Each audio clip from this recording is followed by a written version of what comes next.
I hate the camera. I literally hate it.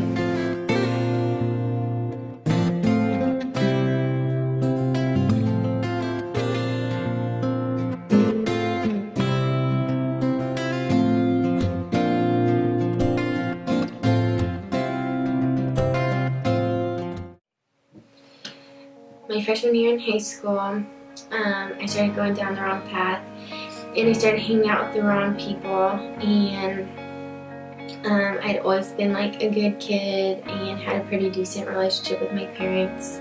And then I started hanging out with seniors, and I was a freshman, and I just started making poor choices and kind of following what they were doing. And I was only 13, and I started like drinking with them, and then I started smoking pot, and that became like a really regular thing for me. And obviously my parents didn't want me doing those things, and I usually had to lie about where I was going if I was doing them. So I lied to my parents a lot about what I was doing and who I was with. And I remember quite a few times my parents caught me in lies, and it was just really big fights between us, and I kind of lost all the trust between me and my parents. I just was like really sad and frustrated, but I also felt like I had dug a hole that I couldn't get out of. Like I couldn't earn my parents' trust, and I couldn't fix those relationships, and I was just like so angry and frustrated, and it just kind of was like a lonely place. And so I just started doing things to myself that I shouldn't have done.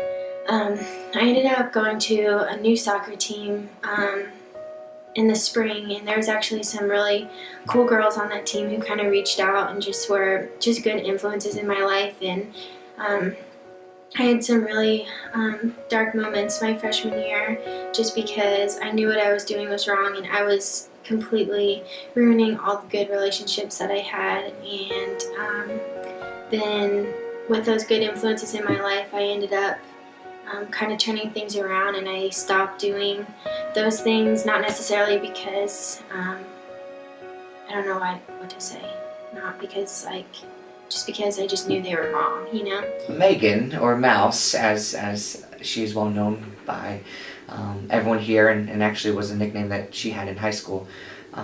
She's actually one of my teacher's assistants. I had a class with about 13 students, and they were all my TAs. It was during my study hall, and so they would just come in and hang out, and that's the first time I kind of learned about Megan and just her friends and the type of person she was.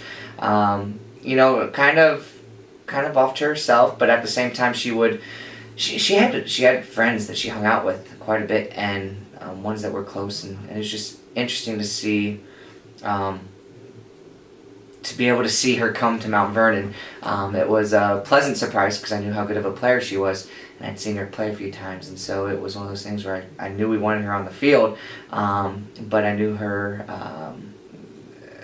I wasn't exactly 100% sure where her walk was at the time. So I was between Mount Vernon and Marshall, and Marshall wasn't going to see me play again for 2 months when I was going to a showcase tournament, but Coach wanted me to commit if I was going to go to Mount Vernon by the end of that month. And I remember there's just something about Mount Vernon where I was literally like, no, I'm going to Mount Vernon, and I didn't even care to wait to see if Marshall would make me an offer. And my parents were they just kept trying to tell me, okay, you just need to wait for Marshall. And then I remember I came home from school, and I literally called Coach that night, and I accepted, and I didn't even tell either of my parents. And I committed to going to Mount Vernon, and then I told my parents after, and they were kind of just both like, oh wow, okay, I mean, that's great. And they were like half excited and half kind of like, what in the world, you didn't listen to us and stuff.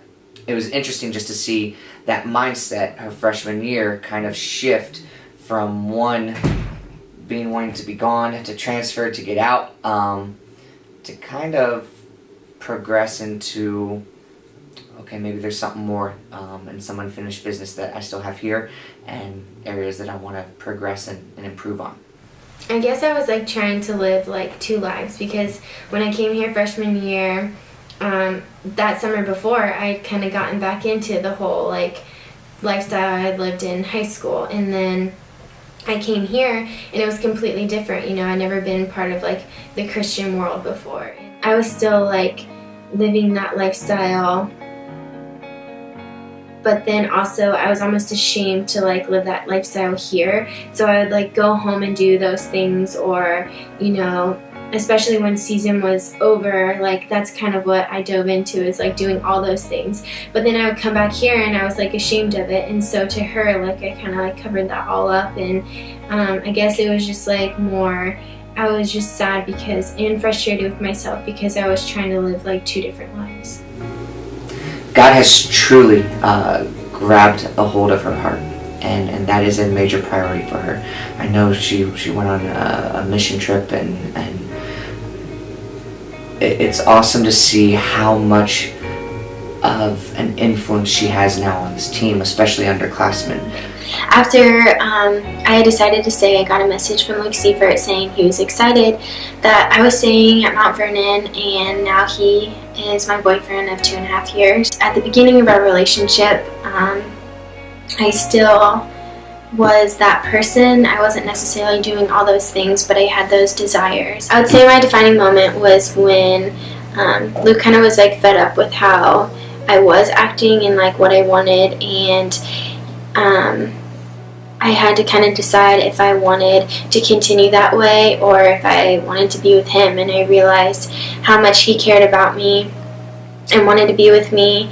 And then, you know, I chose him, and I kind of stopped everything for him. Kind of from there, I realized like why he loved me and why he wanted that for me and what his love represents. And as I like began to realize that, I wanted that for myself, and I wanted to be that person. And so about 8 months into our relationship is when I gave my life to Christ. She went through some rough spells obviously earlier on, but you can tell she truly has turned her life over to Christ, and she's been praying for her parents. It was amazing. After she transformed and accepted Jesus as her personal Lord and Savior, and through the baptism and everything, we were at her baptism when she got baptized at Genoa Baptist, and it was awesome to see her parents there and her teammates there, and to see how much from then on she's been praying for her mom and her dad to come to know the Lord the way she knows. And